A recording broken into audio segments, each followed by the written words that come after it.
Podebug. Debugando o mundo da programação com inteligência e bom humor.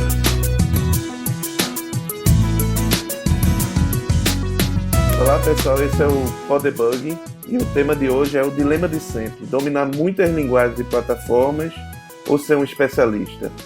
Eu sou Luiz Borba. Eu sou Vladimir César.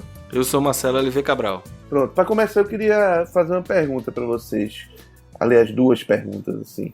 Qual foi a primeira linguagem de programação que vocês aprenderam?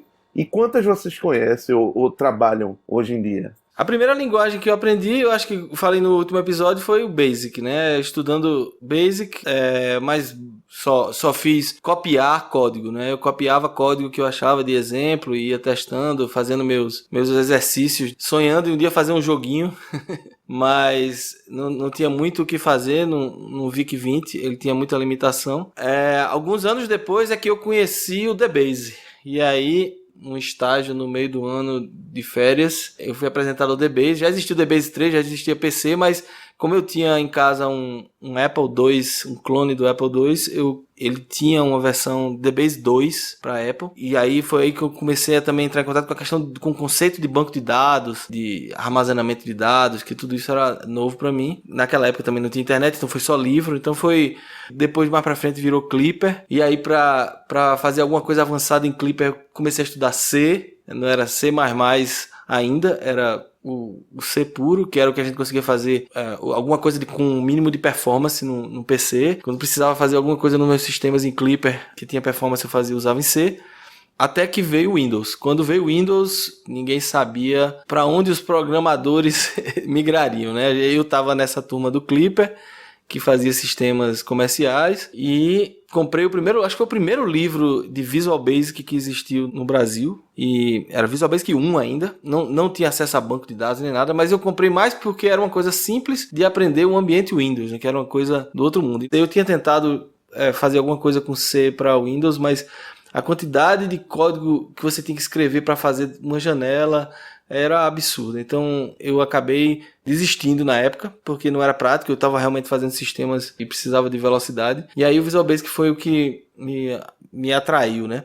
Por causa do Visual Basic, de eu ter sido pioneiro assim, lá em Recife, eu acabei trabalhando numa empresa e apareceram coisas para fazer em Visual Basic. Já estava com o Visual Basic 3, que já tinha acesso a banco, já trabalhava com Windows for Workgroups em rede.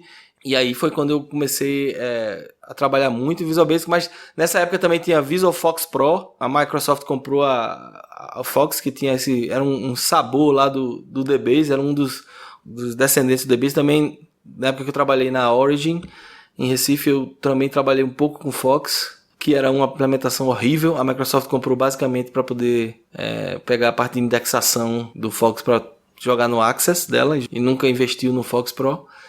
Fiquei no Visual Basic durante muito tempo, até o advento do .NET. Aí quando o .NET chegou, comecei a trabalhar com C#, e aí de C# eu não saí mais, porque aí começou a aparecer várias outras coisas para fazer nessa área, e eu acabei vindo aqui para os Estados Unidos como líder técnico de um projeto totalmente em C#.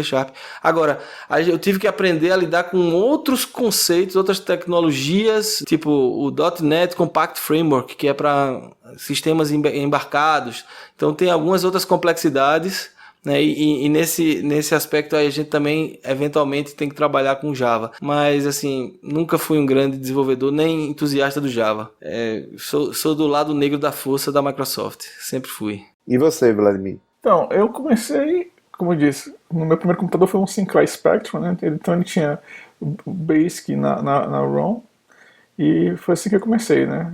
Aprendendo nos livros da Input e programando em Basic no Spectrum 48K. Depois eu migrei para o MSX, também era Basic, já tinha de Base 2, se eu não me engano, para o MSX, então eu fiquei interessado em aprender alguma coisa de Base, mas não fui muito a fundo não. Uma coisa que me interessava muito com o Sinclair Spectrum era aprender Assembly, porque você podia fazer muita coisa no Spectrum se você soubesse Assembly. e tinha muito lance de joguinho, né? E você podia desassemblar os jogos para aprender como é que os caras faziam as coisas, as animações e tal. Então eu gastei muito tempo tentando aprender Assembly para o Z80, né? Que era o processador do Spectrum. Bom, aí veio o MSX e depois eu tive um Amiga. E aí eu fiquei muito mais interessado em Assembly, porque dava para utilizar o som quadrifônico do Amiga, e o processador tinha mais instruções, então tinha muita coisa para fazer. Então, assim, respondendo a tua pergunta, primeira linguagem Basic, depois Assembly, aí depois que eu entrei na faculdade, Pascal, para fazer aqueles programinhas que a gente faz na universidade, mas não como comercial. Como linguagem comercial, aprendi Visual Basic, logo da versão 1. Na versão 2, eu criei o meu primeiro aplicativo que eu ganhei algum dinheiro com ele, que foi um aplicativo para gerenciar 2 postos de gás natural que a Petrobras estava abrindo em Fortaleza. Então, eu era estagiário da Petrobras nessa época e eles precisavam de um software para gerenciar abastecimento. Quem estava colocando, basicamente era só taxistas fazer esse tipo de abastecimento. Então eles precisavam de cadastro dos caras. Teve que pagar algum pichuleco já na época? Rapaz, infelizmente não tinha pichuleco.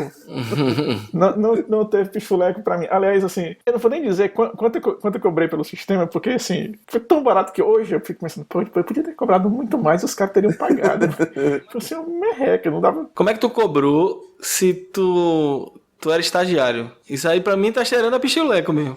Tem o pichulecozinho. Não, porque foi assim, na verdade. Eu trabalhava na Petrobras distribuidora, né? E eles estavam criando esse posto de gasolina. Quando o meu estágio acabou, eles tinham acabado de construir o posto. E não tinha lá o software para gerenciar o negócio, né? E eu conhecia todo mundo lá do história e digo, olha, eu faço o sistema para vocês. Mas isso foi Visual Basic 2? Visual Basic 2. Não tinha nem database. Eu fiz a database no braço. Ah, exatamente. Porque só no Visual Basic 3 é que começou a aparecer os frameworks de banco. Mas essa história aí tá meio mal contada. Cuidado com o Lava Jato aí.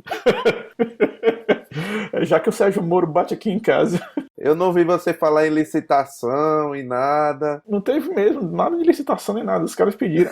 Então fiz esse sistema para eles colocaram no posto lá, deu certo. Eu fui para Natal para implantar o mesmo sistema lá e ficou lá por um tempo. Com esse dinheiro foi que eu comprei meu primeiro Fusquinha. Então não foi tão barato assim não, rapaz. Não comprou um Fusquinha? Pelo trabalho que deu foi, viu? Mas olha, então, depois do VB, aí começou a ser sério o negócio, aí eu tive que aprender Java para trabalhar em algumas empresas que estavam precisando de sisteminha e tal, e depois eu vim morar aqui. E aí eu trabalhei primeiro para HP e depois para o governo, né? No governo do Canadá, assim, eles são Microsoft Shop, né? Então tudo é Microsoft, pelo menos nesses setores que eu estava trabalhando, né? Tem uma parte do governo que usa Java também, mas era Microsoft Shop e eles usavam Visual Basic. Então eu fiquei lá um tempo e aí depois eu saí para me dedicar completamente à Apple, né? Então é só C e Swift.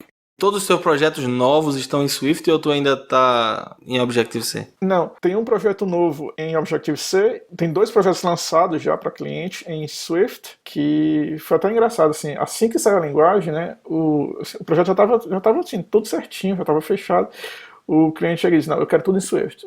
Pô, mas por que quer em Swift? Não, porque precisa, porque Objective-C vai morrer e a gente quer em Swift para a gente poder ter ter manutenção a longo prazo. Aí eu disse, olha, mas Objective-C não vai morrer amanhã, nem daqui a 2 anos, nem daqui a 5 anos, não. Vai ter muita gente usando esse negócio por muito tempo. Não, mas eu quero em Swift. Tá bom. Então, assim, eu tive que aprender Swift rapidinho para andar com esse projeto. E olha, cara, adorei. Sim, é a linguagem que se eu pudesse, eu só usava ela. Agora, se você perguntar para mim quais são as linguagens que eu mais gosto, bom, Swift e Objective-C, claro, esse é o ganha-pão. Mas, assim, eu gosto muito de Assembly, de C.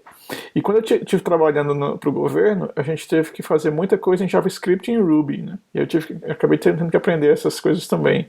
Eu gosto muito de Ruby, eu acho que é uma linguagem muito bacana, sabe?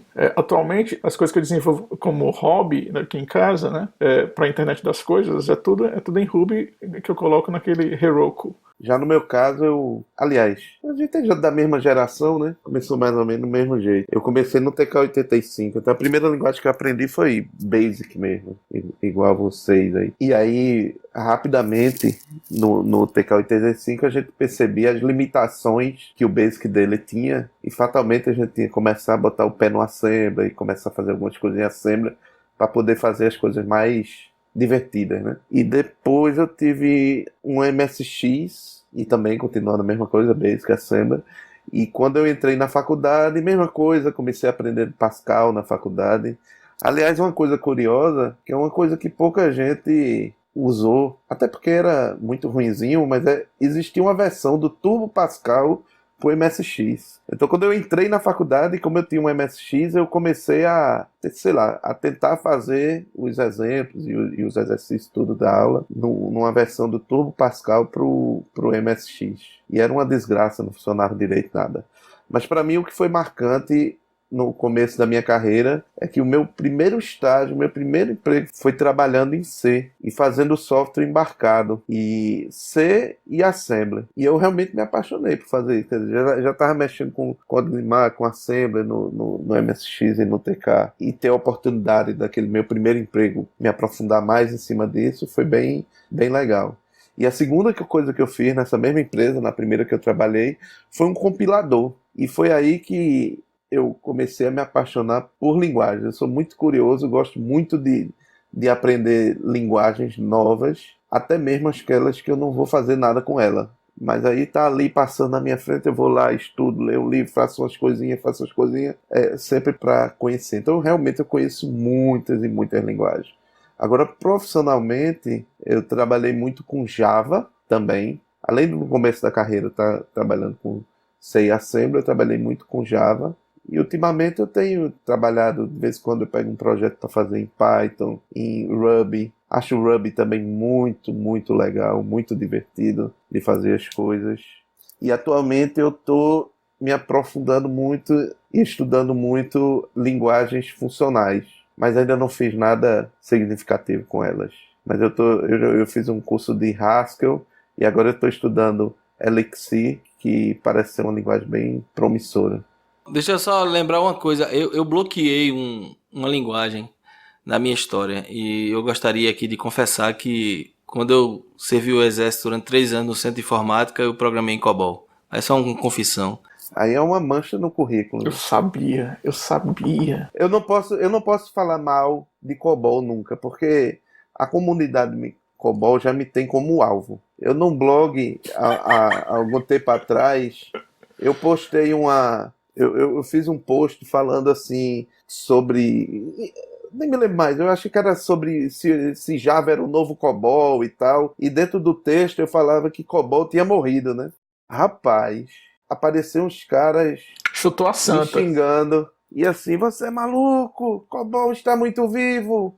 Agora tem COBOL orientado a objeto, tem Visual COBOL, tem não sei o quê. Apps para iPhone feito em COBOL. E eu acho que é uma comunidade muito unida, porque outra vez, anos depois, botei um post, falei uma notinha de nada, falei uma besteirinha mal de COBOL, pronto, lá vieram os caras, você é um jogador de videogame maldito, COBOL é coisa pra homem, é coisa séria. Aí, enfim, eles realmente me odeiam, então aqui eu não vou falar mais sobre COBOL para não provocar a ira dos coboleiros. Mas, afinal de contas, assim, eu falo por mim, o fato assim, de conhecer muitas linguagens diferentes, essa coisa mesmo que eu estava falando. Quando eu saí do Java para programar em Ruby, por exemplo, quando eu voltei a fazer um projeto em Java, eu já não estava programando mais no mesmo estilo. Eu aprendi alguma coisa ali em Ruby que me ajudou a voltar para o Java e aplicar, mudar alguma coisa no estilo, ou fazer alguma coisa diferente, e, na minha opinião, melhor.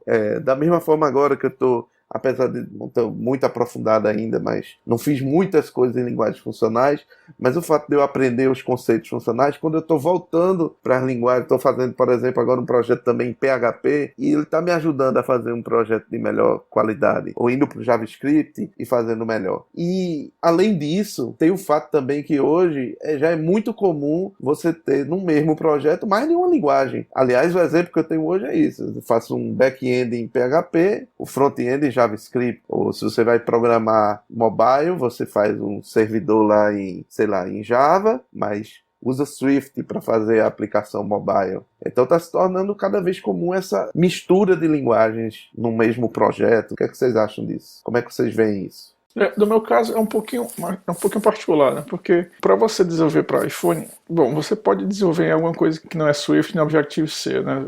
Aquelas chamadas de cross-platform, né? Que são... Você pode fazer, por exemplo, em C#, né? E usar uma ferramenta chamada Xamarin, que vai transformar isso aí em código nativo. Mas meu problema com essas linguagens, essas ferramentas de múltipla plataforma, é que você acaba indo pelo mínimo denominador comum, né? Você não aproveita muito do framework que a Apple está disponibilizando. Então, no meu caso, eu prefiro desenvolver usando o Swift e Objective-C. Muitas vezes acontece, no entanto, do cliente querer também a aplicação em outra plataforma, né? Android, alguma coisa. Bom, então vai ter que procurar outro desenvolvedor. E acontece também do cliente querer alguma coisa para web. Aí sim, aí é legal, porque você tem a chance de aprender ou usar alguma linguagem que não está no seu dia a dia, né? No meu caso, quando o cliente quer alguma coisa para web, a chance de usar o Ruby, que eu gosto, ou JavaScript, enfim, outra tecnologia, né?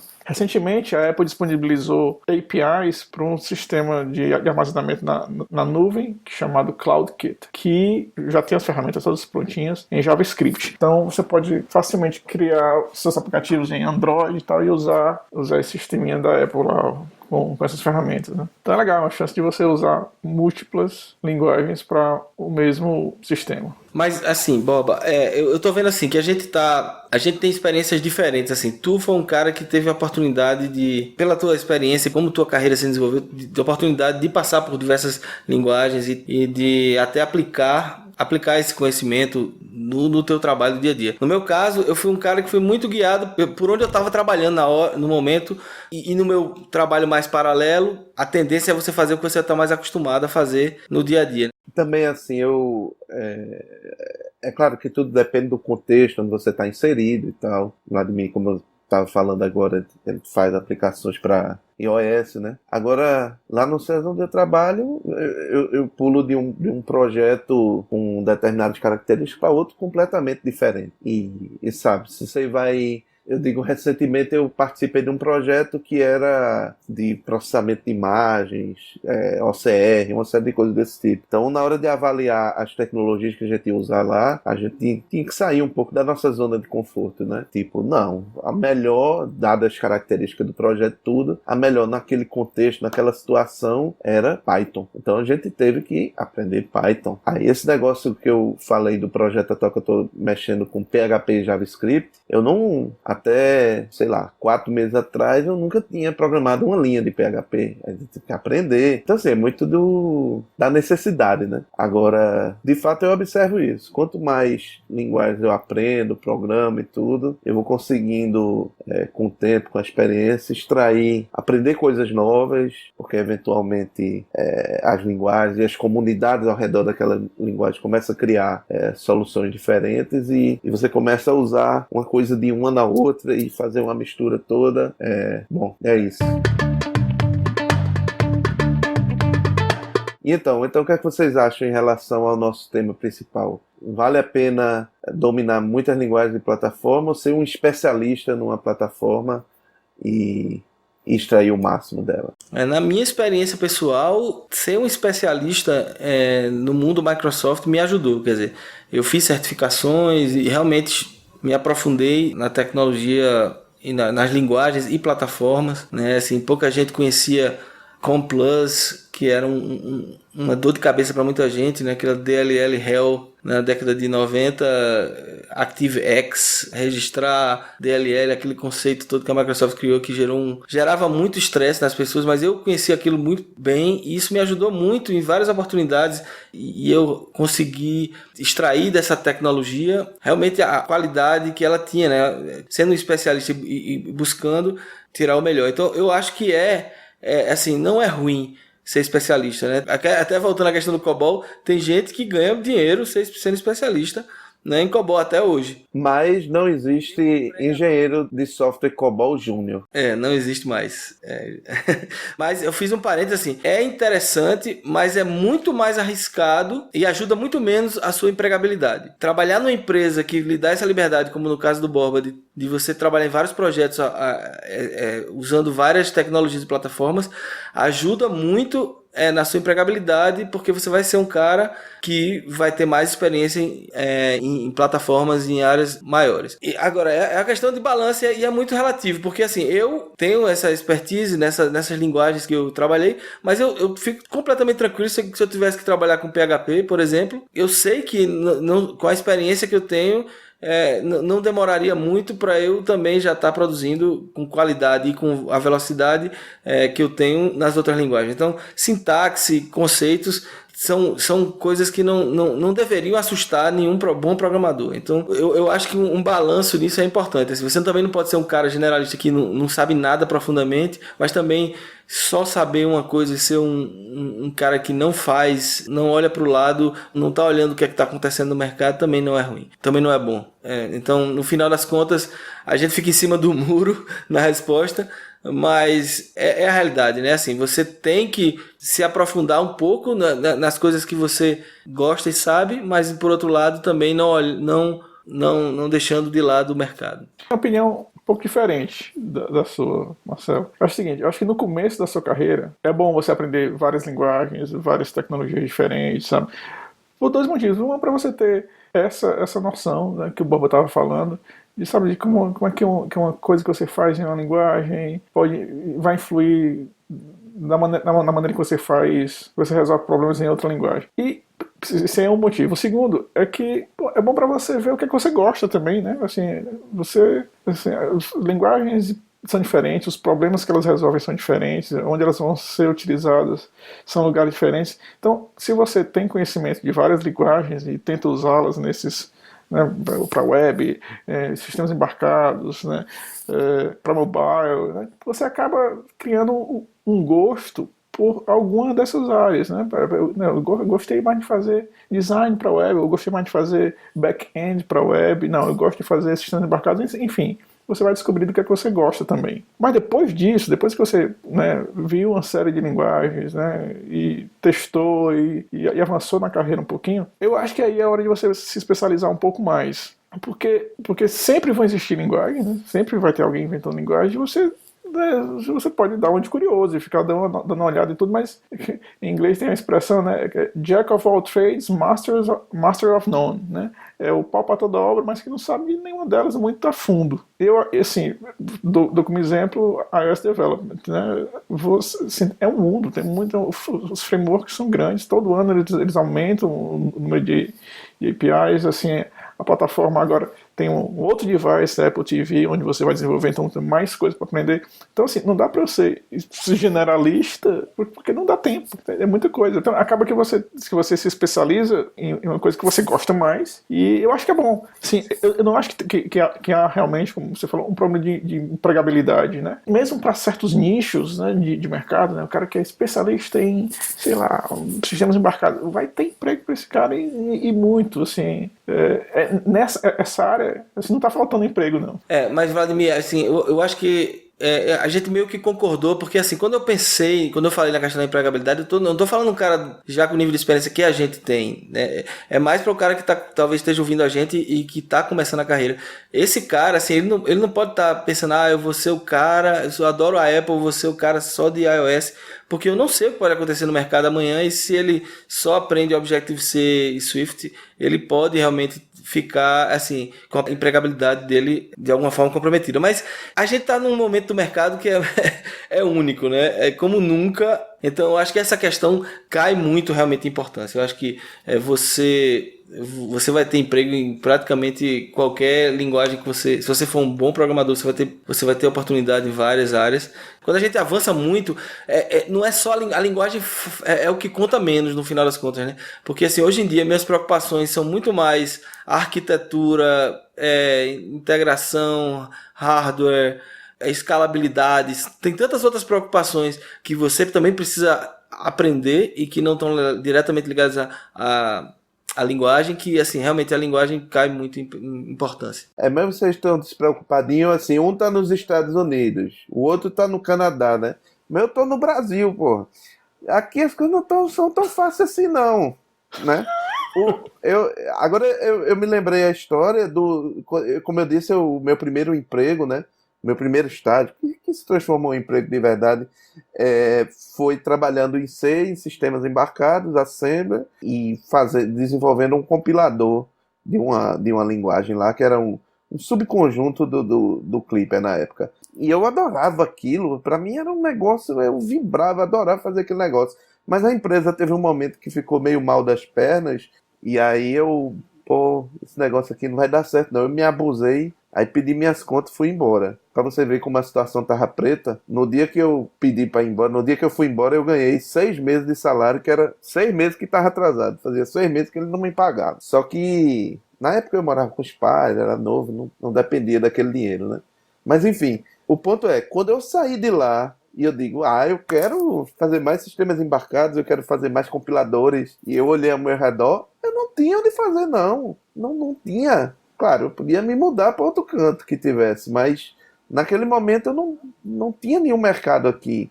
Em Recife, mais especificamente, não tinha nenhuma outra empresa que contratasse profissionais para fazer esse tipo de coisa, né? Então, naquele momento, foi o primeiro momento que eu já tive que, vamos dizer assim, me reciclar. Eu tive que aprender um outro conjunto de coisas para poder arrumar um outro emprego, uma outra coisa. Então, assim, essas coisas mesmo acontecem. E esse negócio que a gente está falando, por exemplo, de desenvolvimento móvel, né? Há 10 anos atrás nem existia esse... Deixa eu fazer essas contas direito. Há 10 anos atrás não tinha iPhone, não. Então, assim, as coisas, às vezes, o jogo muda, as coisas...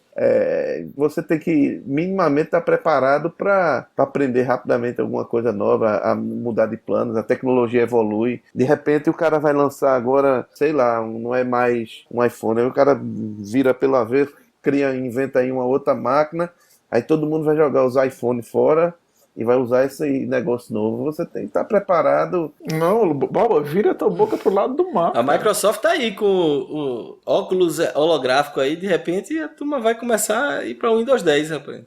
Pô, isso aí é muito legal. É muito legal. E assim, eu tô doido pra pôr a mão num negócio desse. Eu testei o HoloLens em São Francisco. Mas isso é para outro episódio. Sobre essa questão, é interessante mesmo, porque a gente, na carreira da gente, a gente passou por esses vários saltos desse, né? Quer dizer, o salto do DOS para o Windows foi o pessoal ficou meio perdido, que fazia tela para um ambiente texto e de repente começar a trabalhar com mouse, eventos, clique, essas coisas eram coisas totalmente estranhas para o programador e a gente teve que correr atrás para entender esses conceitos. E a mesma coisa aconteceu depois com o web, né? O que é o web, né? Como fazer um sistema que o designer passou a ter muita importância. Isso é um outro salto. E esse salto recente do mobile, do celular e do desenvolvimento para móvel. Então, como é que foi isso para vocês, assim? Como foi essas transições aí para tu, Borba? Eu não sei nem dizer, assim, eu já pulei de tantos galhos de um para outro, de outro para um, que eu vou falar de uma coisa mais recente, né? É a história do front-end JavaScript, esses frameworks tipo Angular, Ember, que está se usando para criar clientes mais ricos no browser. Para mim, eu vejo como uma coisa nova só para aprender. Eu não sinto nada de especial. Tem que aprender uma coisa nova aqui, você aprende e faz. Eu vejo como uma coisa mais natural. Agora, para mim, pessoalmente, né? Vejo como uma coisa mais natural. Mas vejo que isso causa um desconforto e uma dificuldade maior na maioria das pessoas, né? Principalmente quando o cara, não é nem quando muda de linguagem, essa coisa, mas quando muda assim, de plataforma. O cara programa o servidor, e aí sai do servidor, vai programar pro dispositivo móvel. Certo? Então as pessoas sofrem muito. Mas aí eu não sei, porque eu já estou calejado, já trabalhei com tantas coisas diferentes na minha carreira, eu sinto isso, eu consigo fazer essa transição de forma mais tranquila, natural. Eu consigo assimilar os novos conceitos, as novas restrições daquela plataforma de forma mais natural. Mas assim, entendo que principalmente para as pessoas mais novas, não é muito fácil, não. Isso é uma coisa que não é só mais novas, não. Tem pessoas mais velhas, assim, na transição para o Windows, eu vi coisas absurdas, assim, o cara botar um botão grande no meio da tela que o cara clicava e aparecia um menu pop-up. Tem gente que não tem a mínima sensibilidade de absorver assim, o que é esse novo ambiente. O cara quer adaptar diretamente uma coisa que ele fazia no outro ambiente para isso. Eu acabei de me lembrar de uma história boa que eu fui trabalhar num projeto que era até em C#. E era uma aplicação desktop que falava com um servidor lá, né? Um web service no servidor. Aí a pessoa lá desenhou a interface e como era assim, o pessoal, toda a equipe toda estava acostumada com o web. E o web é muito comum quando você tem uma listagem, você fazer uma paginação, tipo o Google, né? Ele traz um conjunto de resultados e pagina os outros. Ele não vai botar 600 milhões de resultados numa página só, né? Só que quando eu cheguei e olhei o programa que eles estavam fazendo, tinha uma tela que tinha uma listagem e tinha uma paginação, mas a paginação, vamos dizer, era 50 itens que mostrava. Só que na tela só cabia uns 30. Então tinha um scroll bar. Era uma aplicação desktop que tinha ao mesmo tempo um scroll bar e quando você chegava lá no fim tinha a próxima página. Eu digo, pessoal, vamos lá. Vocês estão misturando alhos com bugalhos aqui. A paginação do desktop é o scroll bar. Você não precisa de chegar lá no fim e botar um botãozinho próxima página. A página... Ou você vai lendo on demand, ou então bota logo a paginação de 30 em 30 ali, que é o que cabe na tela. Exato. Né? Mas assim, paginação, essa coisa de ter um link para próximo, anterior, aquela coisa toda, surgiu dadas características estáticas. E, aliás, até o nome página veio do browser, quando a gente tinha o browser web e as páginas eram estáticas. Agora, aí o cara passa anos trabalhando com isso, quando volta para fazer alguma coisa desktop, aí mistura as coisas. E é interessante que você contou que o caso é inverso do meu, né? O meu era um cara que estava vindo do DOS que foi para o Windows, e aí o Windows evoluiu para o web, aí tem toda uma geração que nunca programou para o Windows. Então, mesmo o cara ter sido usuário, né? O cara tá todo dia usando, mas ele não tem a sensibilidade de usabilidade, né? Como foi para tu, Vladimir, aí, essas transições? Como é que tu viveu isso? Cara, assim, transição de linguagem e de plataformas, eu nunca tive muito problema, não, na verdade, de passar de uma coisa para outra. Eu sempre gostei muito de tecnologia, então a coisa foi mais ou menos fácil. Acho que o único paradigma assim, que foi um pouco difícil de eu aprender, né, de eu conseguir entender esse negócio e passar a usar, foi quando a gente passou a ter multithreading. Isso realmente para mim foi mais difícil de entender, porque eu passei a minha vida inteira programando em um thread só. Era um processador, era um core, era um thread. Então, quando a gente passou a programar em vários threads, várias coisas acontecendo de forma concorrente, isso para mim foi uma mudança de paradigma muito grande. E eu demorei algum tempo para entender e passar a utilizar isso aí com certa competência, sabe?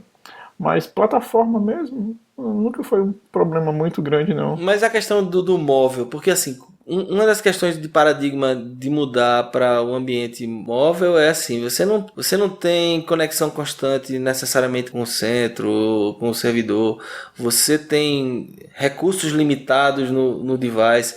Tudo que a gente tinha se livrado, né, com a evolução dos processadores, do HD. Eu me lembro em clipe eu comprimindo data em 3 bytes para poder salvar espaço em disco. Isso tudo sumiu com o avanço do hardware, mas aí depois você entra num ambiente que é um device pequeno com limitação de tamanho de tela, com limitação de espaço em disco e com limitação de conectividade. Como foi essa transição para ti? Cada plataforma vai ter alguma coisa que é específica. Por exemplo, na web, né? Quando eu comecei a programar, eu tive que aprender o que era sessão, né? É um problema que não existia para desktop, problema de sessão. Pô, não tem sessão. Ou você tem conexão, não tem conexão, e as coisas estão locais. Na web você tem um thin client, né? Então tem que começar a entender mais dessas coisas, né? De conexão, de sessão, de cookie e tal. Para mobile tem uma outra série de pequenas coisas que você tem que estar atento, né? De espaço, de conexão, de geolocalização, que é uma coisa que praticamente, não vou dizer todos, mas muitos aplicativos que eu tenho trabalhado usam. Então cada plataforma vai ter alguma coisa. Então mudar de uma plataforma para outra é só você ter que aprender essas coisas que são um pouco diferentes, sabe? Nunca foi uma dificuldade, é só uma preocupação, vamos dizer assim. Então eu acho assim, eu tô vendo aqui um padrão entre nós três aqui, é isso. Quando a gente encara dessa forma as mudanças, eu acho que é mais simples e a gente consegue ver exatamente, assim, o que é que precisa ser adaptado. O que eu vejo, até hoje em dia, assim, às vezes eu pego gente júnior nos meus times e tal, que essa questão do multithreading que você falou aí, o cara não entra na cabeça do cara, assim. No meu trabalho eu tenho muita coisa de embarcado, né? Em alguns aspectos ele é menos restritivo do que um celular, mas em outros aspectos ele é mais restritivo porque ele está num ambiente diferente, né? Que está dentro de um veículo no meio de uma mina lá. Então, essa adaptação, você vê que claramente tem pessoas que têm essa capacidade de encarar, não é capacidade, mas assim, prestam atenção nisso. Quer dizer, eu estou desenvolvendo aqui para um sistema embarcado. Então, aqui eu tenho essa restrição e tenho essa facilidade. Então, vamos explorar o melhor disso. Isso é que eu acho que vai diferenciar você profissionalmente, né? Então, no final, eu vejo que é muito menos a questão da linguagem, da plataforma, da mudança em si, muito mais de como você encara isso e de como você estuda isso, né? Tem que estudar essas características, né? Eu acredito que todos vocês, quando houve essa mudança, vocês procuraram estudar isso, né? Sim, claro. Na verdade, assim, resgatando um pouco aqui da conversa que a gente teve no podcast passado sobre as características de um programador, de um bom programador, o que você deve ter para seguir essa carreira, uma coisa que eu acho que se você não tiver, você não vai muito longe nessa profissão, é você estar atento aos detalhes, né? Você conseguir entender quais são os detalhes, né? O que é uma diferença de uma linguagem para outra, de uma plataforma para outra. Isso aí eu acho que é a coisa mais importante. Se você não é capaz de perceber as nuances, né, esses pequenos detalhes que fazem a diferença entre uma maneira de resolver um problema usando essa linguagem e você saber adequar isso daí, você tá frito. Você não vai muito longe. Saber reconhecer os pequenos detalhes, né, de linguagens é extremamente importante. E o que está por trás, né? E o que está por trás. Às vezes você vê o cara claramente não tem a curiosidade de saber o porquê. O cara mostra aqui, ó, tu vai fazer isso aqui, tá aqui o framework, o cara tá. Mas você não vê que o cara não tem a menor curiosidade de saber por quê. Ele vai simplesmente usar aquilo ali. Esse é o cara que talvez tenha dificuldade mais na frente de adaptar, porque ele não tá preocupado, não faz a pergunta de por quê, onde é que tá isso. Não, e também assim a gente tem que botar as coisas em perspectiva. Quando a gente tá falando hoje em desenvolvimento móvel, aí diz, porque tem menos recursos, tem menos isso. Peraí, tem menos, mas também não é tão menos assim, né? Hoje um dispositivo móvel tem não sei quantos gigas, 16 gigas, os mais safados, né? O iPhone mais safado tem 16 gigas de espaço em disco. Eu não sei quanto tem de RAM, mas é um bocado também. Assim, restrição, e talvez a gente, como tem um padrão aí de VIC, ZX Spectrum, o ZX81 e tal, aquilo era restrição. Tem aqui um sujeito chamado David Horn, esse é um cara assim, que se eu encontrar no meio da rua, eu dá vontade de socar ele na cara. Esse fila da p... Ele construiu um jogo de xadrez, a inteligência artificial, em 672 bytes. O programa dele não tinha nem um K. E ele joga xadrez e implementa a regra todinha. Isso é que é restrição. Ele teve que fazer o programa dele para rodar em 1K. Não, eu concordo, mas assim, mas eu tô comparando, como você viu, por exemplo, o formato de tela é diferente, né? Você tem Portrait Landscape, são esse tipo de restrição, de mudança de paradigma mesmo, né? Adaptação aos detalhes, como o Vladimir falou. Não, sem dúvida. Mas meu ponto é, de qualquer forma, a gente vai evoluindo. Hoje a gente às vezes vê voltar os mesmos problemas, mas num grau menor. Nossas ferramentas são melhores, nossas coisas são tudo melhor. Até algum tempo atrás, a gente, por exemplo, quando começou J2ME e tal, aquela coisa de que a gente tinha 400 modelos de celular diferentes, tamanho, resolução diferente, tudo. E eu acompanhava, na época eu não participava desse projeto não, mas acompanhava lá o desespero das pessoas de fazer um programa que rodasse num range maior de aparelhos, né? E você tinha que dizer, ó, esse programa roda no, sei lá, Nokia, não sei o que, Motorola, não sei qual. E era uma dificuldade infernal. Apesar de ser Java, de ser multiplataforma, né? Mas O código rodava, mas assim, o design do negócio mudava para cada aparelho. Assim, tinha aparelho com mais memória, com menos. Você tem uns que não rodava, não ia rodar de jeito nenhum. Uns com um recurso, outros não tem. Hoje, pelo menos, você pegar assim as plataformas Android, iOS, Windows Phone, né, as três principais, mesmo com toda a diferença que ainda existe, em especial no Android, né, que é usado por vários fabricantes e vários modelos diferentes, mas já existe, tanto a coisa já foi projetado melhor, já foi projetado pensando nisso, e as ferramentas e soluções de framework são melhores. Bom, meu ponto no final das contas é só dizer que hoje está menos difícil do que em outros tempos. E como a gente passou pelos outros tempos onde tudo era mais difícil, hoje a gente tem mais facilidade de se adaptar a essas mudanças de contexto do que talvez uma pessoa que não tenha passado pela dureza. A minha visão, como eu disse, é essa, né? Acho que você, depois de um tempo, você deve ser especialista. Mas é como um amigo meu me disse uma vez, rapaz, olha, programador, ou o garoto de programa, né, como a gente costumava dizer na universidade, né, todo mundo é um garoto de programa, né? E o garoto de programa não pode se apaixonar, né? É a mesma ideia aqui. Então você não pode se apaixonar pela linguagem, né? Você usa a linguagem enquanto ela estiver sendo útil para resolver os problemas que você tem. Problemas que são melhores resolvidos com outra linguagem serão resolvidos por ela, né? Então eu acho que é essa visão que... Bom, essa visão que eu tenho, pelo menos. Tá bom, então a gente no final das contas chegou à conclusão que o melhor é você ser especialista de tudo.